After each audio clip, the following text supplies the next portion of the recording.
बात कही गई है। पंडित जी एक जुमला कहते हैं, वो बार बार कहते हैं, क्या कहते हैं? नाथ सकल संपदा तुम्हारी, अरे मैं सेवा का समेत सुत नारी। सुने कि नहीं सुने? कभी सुना कि नहीं सुना? ये कहते हैं नाथ सकल संपदा तुम्हारी, मैं सेवक समेत सुत नारी। अब ये जब मैंने जुमला सुना, जब मैंने इसे सुना, देखा, समझा, मैंने पंडित का दामन थाम लिया। पंडित जी जरा इसका अर्थ बता दीजिए, इसका निचोड़ बता दीजिए, इसका लब्ध लुभाव बता दीजिए, इसका माना बता दीजिए। आखिर इसका माना क्या है? इसे बार बार क्यों पढ़ते हैं? आखिर इसे बार बार क्यों दोहराते हैं? आखिर इसके अंदर कोई ना कोई राज तो छुपा होगा। आखिर ये बड़ा महत्वपूर्ण होगा, बड़ा सुंदर होगा, इसीलिए बार बार पढ़ते हैं। पंडित जी ने कहा बताओ ना क्या पूछना चाहते हो? मैंने कहा यार तुम्हारे धर्म के अंदर, तुम्हारे रामायण भागवत गीता के अंदर ये बार बार पढ़ते हैं, नाथ सकल संपदा तुम्हारी, मैं सेवक समेत सुत नारी। इसका अर्थ बता दीजिए, इसका निचोड़ बता दीजिए। 40 मिनट का टाइम मिला है, मैं जल्दी कर रहा हूँ। पंडित जी ने ऊपर से नीचे देखा, मैंने पढ़ा, बोले हे मौलाना तू कहाँ से लेके आया? मैंने कहा यार पढ़ते तुम हो, किताब तुम्हारी है, पुस्तक तुम्हारी है, भागवत तुम्हारी है, रामायण तुम्हारी है, मैं पढ़ रहा हूँ, इसका अर्थ बताओ ना। जब इनका अर्थ बताया, कहा मौलाना सुनो, इसका अर्थ ये है कि नाथ सकल संपदा तुम्हारी, एक भक्ति करने वाला, एक चिरौरी करने वाला, एक इबादत करने वाला, अपने ईश्वर को साक्षी मान करके, अपने मालिक को साक्षी मान करके कहता है ऐ मेरे मालिक, ऐ मेरे पालने वाले, ये जो जमीन है, ये जो जमीन है, ये जो आसमान है, ये जो चांद है, ये जो सूरज है, ये जो सितारे हैं, ये जो कहकशां है, ये जितनी भी चीजें सब तेरे और तेरे लिए हैं। नाथ सकल संपदा तुम्हारी, ए मेरे मालिक, ये जो जमीन और आसमान के दरमियान में जितनी भी चीजें सब तेरी, तू ही मालिक है और सब तेरे लिए। अब मैंने पंडित साहब को रोक दिया, मैंने कहा यार जरा ठहर जाइए, अब मुफ्ती साहब की बारगाह में चलते। मुफ्ती साहब कुछ तो बताओ ना, कुरान क्या बोल रही है? ये नाथ सकल संपदा तुम्हारी, इसका अर्थ ये हुआ कि ये जो सारी कायनात है, ब्रह्मांड है, दुनिया, जमीन और आसमान, इसको ये सब तेरा और तेरे लिए, तेरा ही कब्जा, तेरी ही मिल्कियत है। एक ईश्वर की दरबार में ये विनती की जाती है। जब मैंने मुफ्ती साहब से पूछा, ए मुफ्ती साहब जरा तवज्जो कीजिएगा, ए शुजानपुर के कुर्बो जवार के सुन लीजिए आले मुसलमान भाइयों, ए मेरे मुल्क की हिंदू भाइयों, जरा तुम भी तवज्जो के साथ सुन लेना। तुम्हारी भी पुस्तक में यही आया, सारे संसार को बनाने वाला अगर कोई एक है तो वो मालिक वहदहु ला शरीक है। आप कहेंगे कैसे? मैंने मुफ्ती साहब से पूछा ये जमीन का मालिक कौन है, आसमान का मालिक कौन है, जमीन के अंदर जो चीजें हैं उस पर कब्जा किसका है, आसमान के नीचे जो चीजें हैं उसकी मिल्कियत किसकी है? तो मुफ्ती साहब ने कहा मुझसे मत पूछो, कुरान से पूछो, कुरान से। मैंने कुरान से पूछा, कुरान अब तू फैसला कर, कुरान तू बता। तो कुरान ने फरमाया लिल्लाहि मा फिस समावाति व मा फिल अर्द, लिल्लाहि मा फिस समावाति व मा फिल। अब बोलो ना, अब वहां कहा जा रहा? नाथ सकल संपदा तुम्हारी, मैं सेवक समेत सुत नारी। ये कहा कि ये मेरे परवा, ए मेरे मालिक, ए मेरे ईश्वर, ये जमीन आसमान चांद सूरज सब तेरा, तेरा नहीं बल्कि मैं, मेरे घर की औरतें भी, सारी कायनात को बनाने वाला बस तू है तू। आप कहेंगे शुजानपुर वालों, आप कहेंगे मौलाना साहब हम किसको माने और कितने माने? अब जो मैंने मंत्र दिया था उसी मंत्र की तरफ आ जाओ। जब मैंने अथर्ववेद पढ़ा अब मुझे पता चल गया कोई तो जमीन और आसमान को बनाने वाला है, संसार का निजाम चलाने वाला कोई तो है। अभी ये नहीं पता चला कितने हैं। अभी ये नहीं पता चला कितने हैं। आप कहेंगे मौलाना साहब तुम बताओ, हम पहले पंडित साहब को पकड़ेंगे। पंडित साहब आप बताएं, आप अपनी अथर्ववेद लेके आए, हम अपनी कुरान लेके आते हैं। उठाओ अथर्ववेद जो मैंने मंत्र दिया था। सारी कायनात को बनाने वाला कोई है, मगर अभी ये नहीं पता चला कितने हैं। अब कुरान से पूछोगे, कुरान गवाही देगा। कुल हुवल्लाहु अहद, बोले यार बोलो, कुरान बताता चला जाएगा। अब मैंने अथर्ववेद पढ़ा, अथर्ववेद जब मैंने अथर्ववेद पढ़ा तो बड़े स्पष्ट लफ्जों में, साफ साफ लफ्जों में लिखा है यको जगदीश्वरा, यको जगदीश्वरा, साफ साफ लफ्जों में लिखा है। अगर आप पढ़े लिखे हैं तो जरा मेरी बात को समझिएगा, अगर नहीं पढ़े तो जो आपके यहाँ महान गुरु हैं पंडित जी, उससे पूछिएगा ये यको जगदीश्वरा का मतलब क्या होता है, यको का माने क्या होता है। छोटा छोटा बच्चा भी बता देगा। यको माने एक होता है और जगदीश्वरा माने होता है जो सारी कायनात को चलाने वाला है। पहले तो पता चल गया कोई तो चलाने वाला है, अब पता चल गया अब चलाने वाले अनेक नहीं बल्कि यको जगदीश्वरा एक है। तब मैंने कुरान से कहा ए कुरान तू बता दे, तो कुरान ने कहा, रब ने फरमाया ए महबूब इनसे कह दो कुल हुवल्लाहु अहद, अल्लाह। बोलो बोलो बोलो अल्लाह। अब उधर भी वही बात है, इधर भी यही बात है। झगड़ा किस बात का भाई? किसी बात का झगड़ा तो नहीं है। कोई तो है मालिक, नाथ सकल संपदा तुम्हारी, मैं सेवक समेत सुतनारी। यको जगदीश्वरा यको जगत गुरु, अवतार शक्ति स्वरूप शक्ति सर्वतो सर्वदा सम्मान। कोई है, एक है। कुरान ने कहा कुल हुवल्लाहु अहद, महबूब फरमा दो अल्लाह।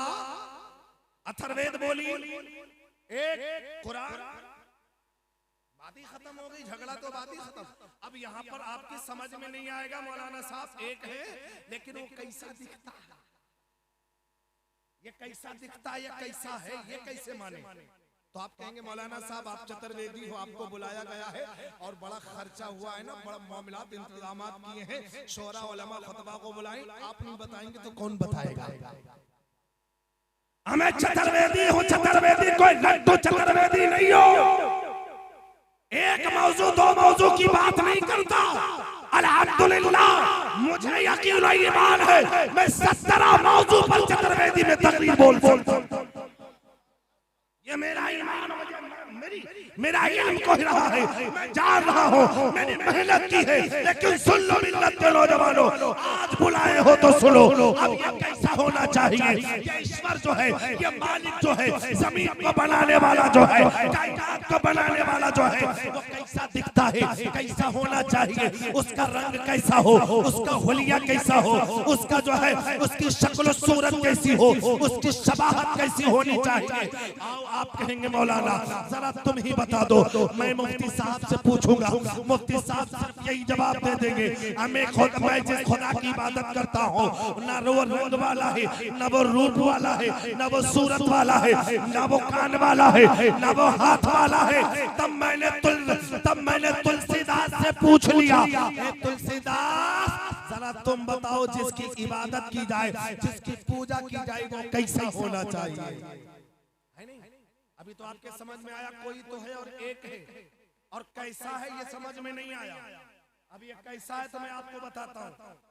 कुरान उठाओ, हदीस उठाओ, फिक़ह की किताब उठाओ, बुखारी उठाओ, तिरमिज़ी उठाओ, मुस्लिम उठाओ, इब्ने माजा उठाओ, तमाम पुस्तकें उठा के देख लो, मालिक की सूरत किसी किताब में नहीं। अहसन सूरत आया लेकिन कैसा कोई नहीं बता सकता। कान कैसे किसी भी पुस्तक में नहीं है। आप कहेंगे मौलाना कैसी बात कर रहे हो, कैसी बात कर रहे हो? यदुल्लाह तो आएगा लेकिन हाथ कैसा है नहीं कोई बता पाएगा। यदुल्लाह तो है लेकिन कैसा नहीं। लेकिन सुन लो, वो यदुल्लाह ऐसा यद है जो हाथ से पाक है लेकिन पकड़ने वाला है। वो आंख वाला तो है मगर आंख नहीं नहीं रखता मगर देखता है। ये मेरी किताबों से आया है, बुखारी में मिलेगा, तिरमिज़ी में मिलेगा, फिक़ह की किताब में मिलेगा। जब मैंने तुलसीदास से पूछा, तुलसीदास के दरबार में एक भक्त जाता है और कहता है प्रभु जी बताओ ना बताओ, जिसकी इबादत करें तो कैसा हो, जिसकी पूजा करें तो कैसा हो, वो कैसा दिखता है। ये तो मेरे समझ में आ गया, कोई तो ईश्वर है, कोई तो है जमीन और आसमान को चलाने वाला, और एक है ये भी समझ में आ गया, अथर्ववेद की किताब के अथर्ववेद से समझ में आ गया, लेकिन वो कैसा है अभी मेरी समझ में नहीं आया।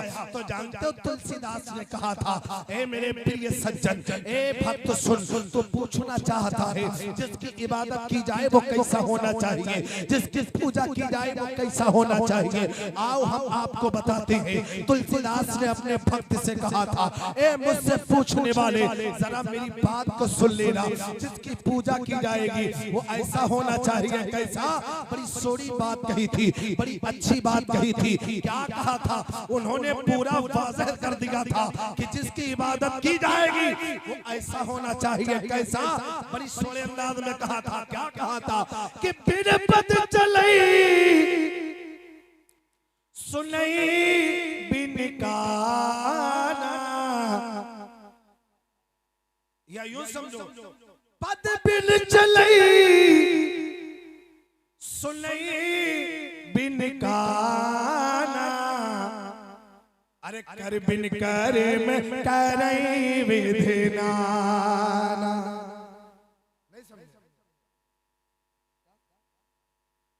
पद बिन चलई सुनई बिन गाना, कर बिन करे में करई विधना।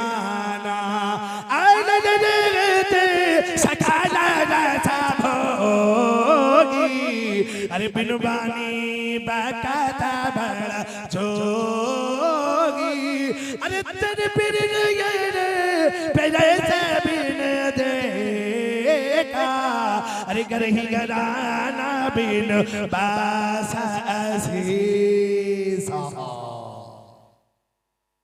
नहीं समझे? अब कहो समझा दो तब समझाएंगे। मजमे से कोई बोले एक आदमी, अच्छा एक बार पूरा मजमा कह दे या रसूल अल्लाह। अभी भी आधे लोग कमजोर है ना, सुनने के मूड में नहीं है। अल्हम्दुलिल्लाह 40 मिनट का वक्त लगा, 40 मिनट अहम बातें दे रहा हूँ। क्या ये तो समझ में आया कोई है, और ये भी समझ में आ गया एक है। अब ये भी समझ में आ गया कैसा है। मैंने सारे उलमा से पूछा कैसा, जिसकी इबादत की जाए तो सारे लोगों का जवाब यही है, मेरा खुदा आज़ाए जिस्मिया से पाक है, हाथ नहीं रखता मगर पकड़ने की कुदरत रखता है, आँख नहीं रखता मगर देखने की कुदरत रखता है, पैर नहीं रखता मगर चलने की कुदरत रखता, आज़ाए जिस्मिया से पाक है, वही तो खुदा की जात है। जब तुलसी ने कहा था पद बिन चले सुनई बिन गाना, खुदा वो हो सकता है, मालिक वो है जो पैर न रखे मगर चलने पे कुदरत रखता हो, कान न रखे मगर सुनने की कुदरत रखता हो। अब जरा हाथ रखिएगा सीने पे, हम जिसके आगे अपने सर को झुकाते हैं, क्या हमारा खुदा ऐसा है? या हम जिसके आगे अपनी पेशानी को झुकाते हैं, हमारा माबूद ऐसा है? हम जिसके आगे अपने सर को कम करते हैं, क्या हमारा खुदा ऐसा है?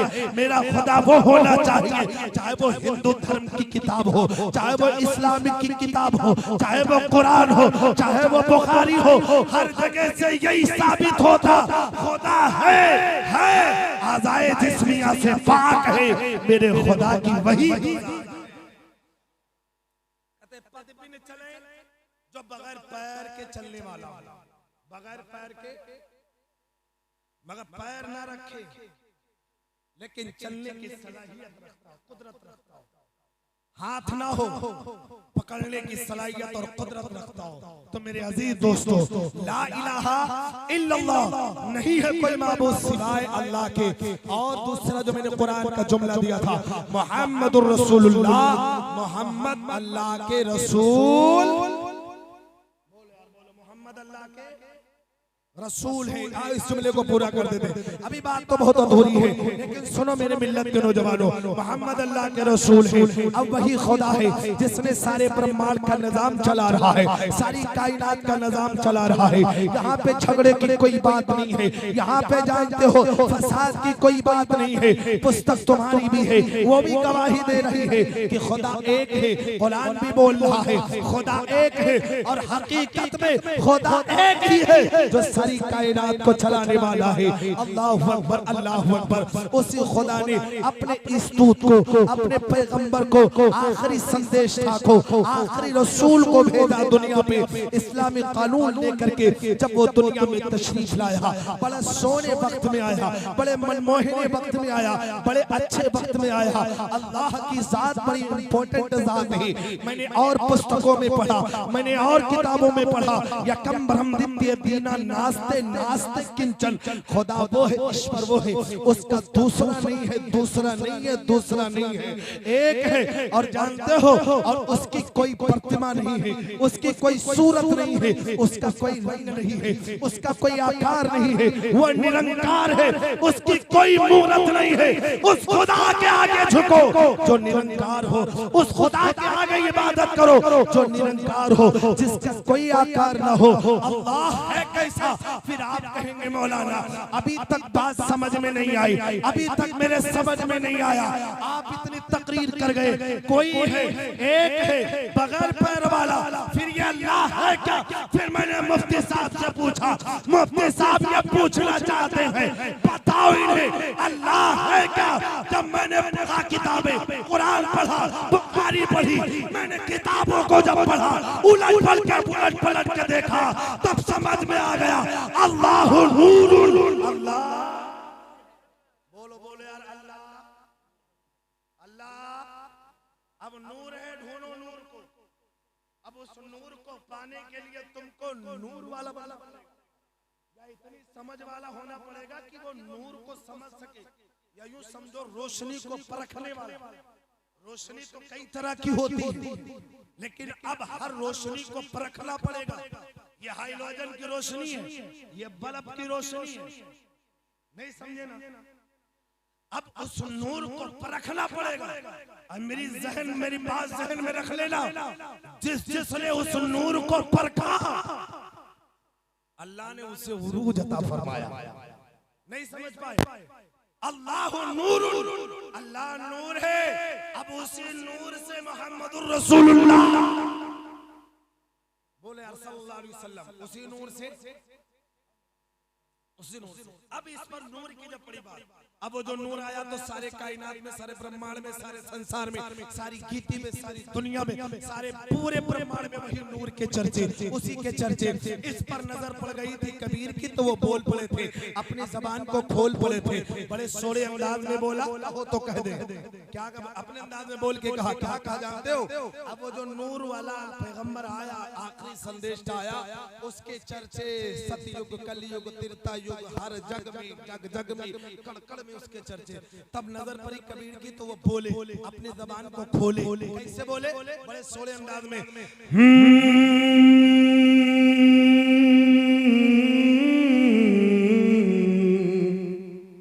अछूते अंदाज में कहा था कि लाली मोने लाला की चित देखो चिचिला,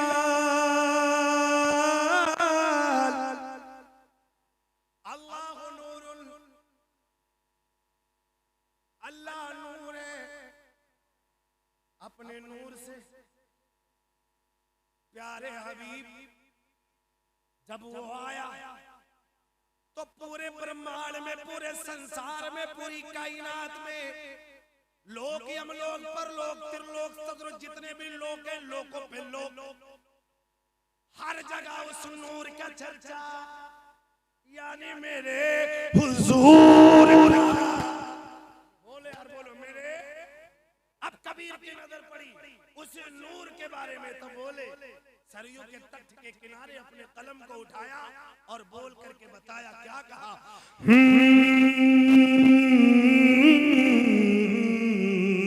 लाली मोरे लाला चित देखो चितिलाल, हमें जहां देखो जिधर देखो वहां, सुजानपुर में देखो उसी नूर के चर्चे, कमेटी वालों ने मेहनत किया, बस्ती वालों ने पैसा दिया, उसी नूर के चर्चे, हमें हर जगह उसी नूर के चर्चे। नजर पड़ गई तो बोले लाली मोरे लाला की, जित देखो चितिलाल, अरे लाल देखने मैं गई, हो गई मैं लालो यारा, हो गई मेला। वो जो नूर वाला ना बड़े सोले मनमोहन सूरत वाला होगा। और आखिर में बात यही है, मैं अपनी बात को मुकम्मल कर रहा हूं, बड़े सोले अंदाज में कहा, मनमोहनी मनमोहिनी मन को मोहे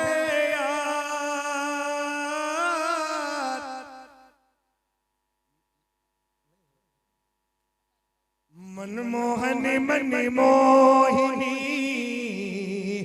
मन को मोहे यार, अरे प्यारे नबी की सूरत ऐसी, प्यारे नबी की सूरत ऐसी, मन को मोहे यार हो भैया, मन को मोहे यार। ला इलाहा इल्लल्लाह, नहीं है कोई माबूद सिवाय अल्लाह के, यको जगदीश्वरा, एक ही है जो सारे कायनात को, सारे ब्रह्मांड को, सारे कायनात को, निजाम को चलाने वाला वो एक है। पद बिन चले सुने बिन काना, कर बिन कर्म करें विधनाना, आनन रहता शकल रस भोगी। चलते चलते हम आपको बात करते उसी नूर की बात, और अपनी आखिरी बात करता हूँ। और मेरे नबी की शान में बड़े सब बड़े लोगों ने बताया, बहुत से बड़े विद्वान लोगों ने, चाहे वो तुलसीदास हो, रहमतदास हो, कबीरदास हो, सूरदास हो, चाहे वो कोई भी गीता हो, किताब हो, पुस्तक हो, भागवत गीता, यथार्थ गीता, चाहे वो रामायण हो, भागवत रामायण हो, यथार्थ गीता हो, कोई भी पुस्तक हो, चाहे वो बुखारी हो, तिर्मिज़ी हो, बैजावी हो, मुस्लिम हो, इब्न माजा हो, कुदूरी हो, मुअत्ता इमाम मोहम्मद हो, कोई भी पुस्तक ले लो, चाहे गॉड ऑफ इंडिया हो, चाहे गॉड ऑफ वर्ल्ड हो, हर किताब को जब मैंने पढ़ा, उसी किताब के अंदर मुस्तफा के नूर के चर्चे हो रहे, मुस्तफा के आमद के चर्चे हो रहे, मुस्तफा की मोहम्मद के महबूबियत के चर्चे हो रहे, हबीबियत के चर्चे हो रहे। अल्लाहु अकबर, अल्लाहु अकबर। आखिरकार कभी तुलसीदास ने अपने कलम को उठाया और लिख दिया, और दुनिया वालों को बता दिया, ए दुनिया वालों सुन लो, ला इलाहा इल्लल्लाह चाहे जितना पढ़ते रहोगे, ला इलाहा इल्लल्लाह का विर्द कर लो, तुम्हारे पाप तो धुल जाएंगे, मगर तुम स्वर्गवासी नहीं हो पाओगे। स्वर्गवासी होने के लिए तुम्हें मोहम्मद का जाप जपना होगा। जब मैंने अंतही मंत्र पढ़ा, ला इलाहा इल्लल अम्मा हरणे पापम जन्म वैकुंठ प्राप्त हुई जपो नामे मोहम्मदा। मैंने पंडित साहब से पूछा इसका अर्थ क्या है, वो बोले ला इलाहा इल्लल्लाह पढ़ने से पाप हरण हो जाते हैं, पाप नष्ट हो जाते हैं। फिर मैंने कहा आगे, जो वैकुंठवासी बनना चाहता, जो स्वर्गवासी बनना चाहता, मैंने कहा यार पूरी दुनिया परेशान है, सुजानपुर वाले भी परेशान है, मुफ्ती साहब भी परेशान है, मेरे ससुर साहब भी परेशान है, शायर साहिब भी परेशान है कि हम वैकुंठवासी हो जाए, हम जन्नती हो जाए। पूरा इलाका चाहता है, पूरी दुनिया चाहती है हम स्वर्गवासी हो जाए। तो जानते हो अब स्वर्ग में जाने के लिए तुम्हें एक विर्द को जपना पड़ेगा, एक मंत्र को जपना पड़ेगा। अगर आप वैकुंठवासी बनना चाहते हैं, आप कहेंगे मौलाना जल्दी बताओ मुझे जन्नत के लिए टिकट चाहिए, और टिकट है क्या? मैंने हिंदू भाइयों की पुस्तक पढ़ी है, उसी पुस्तक के अंदर एक मंत्र है, ला इलाहा इल्लल अम्मा, जिसको अंतही मंत्र कहा जाता है। ला इलाहा इल्लल अम्मा हरणे पापम, ला इलाहा इल्लल्लाह सारे पापों को नष्ट कर देता है, पापों को खींच लेता है, पापों को मिटा देता है। मैंने हदीस में देखा, मैंने मुताला किया तो पढ़ा, जो बंदा ला इलाहा इल्लल्लाह पढ़ता है, अल्लाहु अकबर, मुताला करो किताबों का, गुनाहों से पाक हो जाता है। अब तुम्हें जन्नत में जाने के लिए, वैकुंठ में जाने के लिए इसी जुमले का, इसी मंत्र का आगे वाले लफ्ज पर तुम्हें अमल करना पड़ेगा। पड़ेगा ला इलाहा इल्लल अम्मा हरले पापम जन्म वैकुंठ प्राप्त हुई जपोला में मोहम्मद।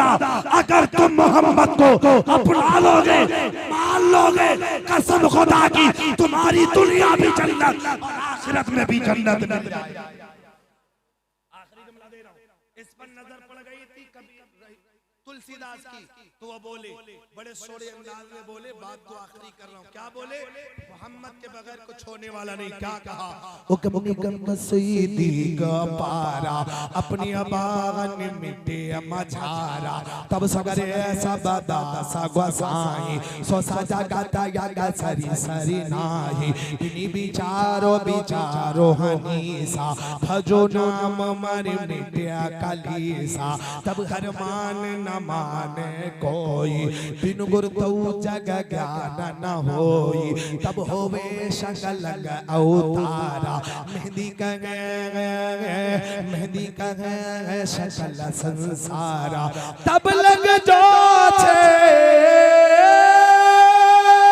तब लग जो छे सुंदर होई बिना मोहम्मद पारा न होई।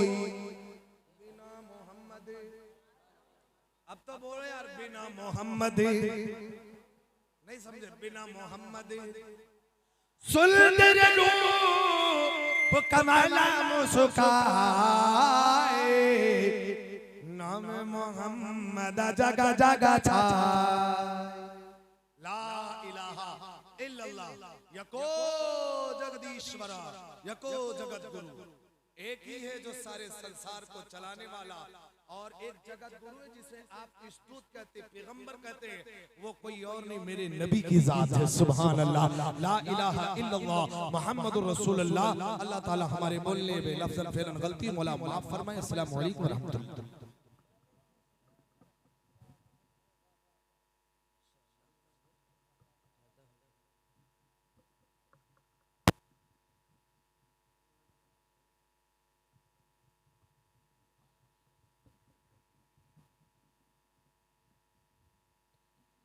मदीने में मुकद्दर बोलते हैं, कह दीजिए सुभान अल्लाह। खामोशी के साथ क्यों बैठते हैं? दोनों हाथों को उठाओ।